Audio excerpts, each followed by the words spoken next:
This is just a sample of the audiobook. To get the complete audiobook, access the link posted in the first comment. They had laid their rifles in the canoe beside them, and had taken off their cloaks.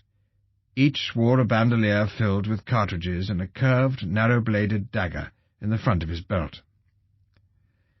The marshes lay 3 miles below Falis Mudhif, and as we approached them, we passed a large village that extended for some 200 yards along the left bank of the stream.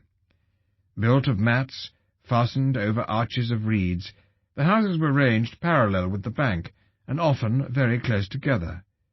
In front of them, a few buffalo calves were tethered, and some cows wandered about. I noticed 2 or 3 horses, each with its body enveloped in a rug, and its front feet shackled with an iron bar. Fali's own horse had been shackled in the same way, and when I asked him the reason, he explained, "It stops people from stealing them. If you fasten a horse with a rope, the thief can cut the rope, jump on its back, and then both disappear. Our horses are thoroughbreds.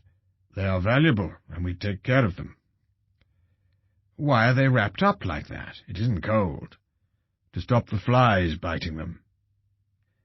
Dogs raced along the bank above and stopped every 10 or 15 yards to bark at us in a sort of gibbering frenzy, their lips drawn back over their teeth.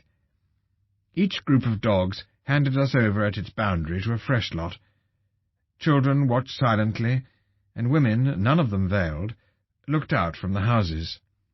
There seemed to be few men about. We drew into the bank under a large house, and one of Fali's retainers shouted, "Zaire Mahaisin!" An elderly man came out, fastening his headcloth. "Welcome, welcome, Ya Muhaffad! Come in, come in!" Fali refused, although the man pressed us to drink coffee. Fali asked, "Have you sent the men down to the marsh in their canoes?" "Yes, Muhaffad.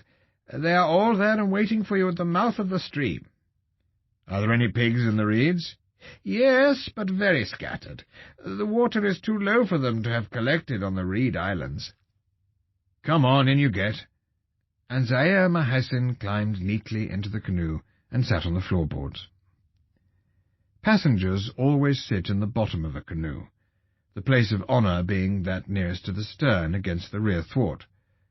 When the crew paddle, 2 sit in the stern on the raised deck, one in front of the other, the third on the forward thwart, an uncomfortable narrow beam, while the 4th kneels in the bows. I asked Fali, "Are these people Madan?" He exchanged a smile with Zaire Mahaisin and said, "No, they are Fala, cultivators. The Madan live in the marshes. You will meet them later when you get to Kabab." We had left the fields of wheat and barley behind us before we came to the village. The channel which we were following had little water in it, and the canoemen kept the tarada moving with difficulty. The earth banks were lower, and by sitting up straight I could see over them. On either side a couple of 100 yards of weed-carpeted mud glistened in the sun, and past them lay the reed beds. A small flock of cattle egrets showed up snow-white against this background. 2 buff-backed herons sat, humped and brooding on the edge of a small ditch, and some pied crows quarrelled noisily round a piece of garbage. Fali remarked, "This is where they plant their rice. They will start clearing the fields soon." Ahead of us I could see a large number of men and canoes.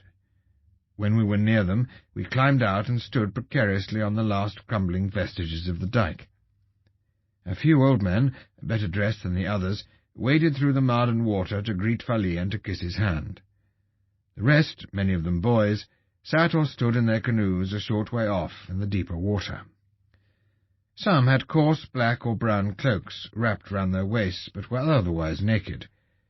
The rest wore the long Arab shirt, tucked high up round their thighs.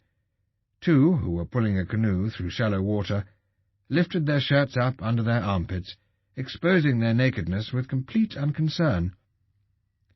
Most had some sort of rag round their heads, and many wore daggers. Several boys were also armed with clubs, weighted with lumps of bitumen. Seeing me look at his, one of the boys passed it to me with an engaging smile. In general, these people were powerfully built and of moderate height, with light skins darkened by the weather. Frank, open